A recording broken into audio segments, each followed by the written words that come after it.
When my wife started replacing everything in the house with realistic cake replicas, I found it funny at first.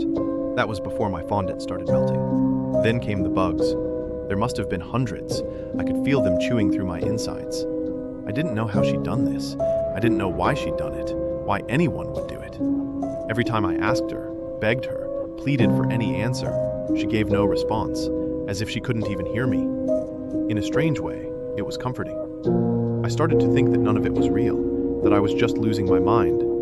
Of course, I was only hallucinating the mold growing on my face. I'd never hoped for insanity before, but it sounded peachy compared to the alternative. I started making plans. I could check myself into a psych ward. They'd give me therapy, some antipsychotics, and just like that, my skin would stop sloughing off my body, and I'd be fine. I couldn't get my phone's touchscreen to work, so I readied myself to leave the house and drive myself to an asylum. You know my favorite part about making my cakes? It was my wife. She was gazing at me with a passion not quite like anything I'd seen before. I replied, hoping for an answer this time. Did you bake me? Well, of course, sweetie. An answer, something real. If I wasn't imagining it, that is. You shouldn't have made me, I said. It hurts. I'm rotting. She came closer, caressing what remained of my face. Silly goose, she giggled. The best part of making my cakes is that I get to eat them.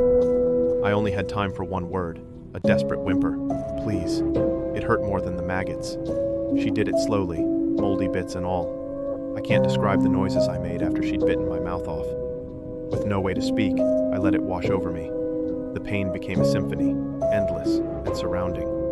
I'd never felt so sick. She couldn't finish me in one sitting. She was never a big eater. When she'd had her fill, she wiped the frosting from her face with a tissue and stood up. Half-eaten, I could do nothing but stare at her. I tried to condense all the rage and horror I felt into a single gaze from whatever decorative sweets had replaced my eyeballs. The woman I somehow married looked back at me, with the face of someone who wasn't sure what they'd done wrong. The real one will be back from vacation soon. I had to do something with you. I wanted her to chop me up and put me in the fridge. I wanted the real me to make eye contact with the slices of my head and realize what that freak had done to me. But I was going bad, and bad food is destined for the garbage.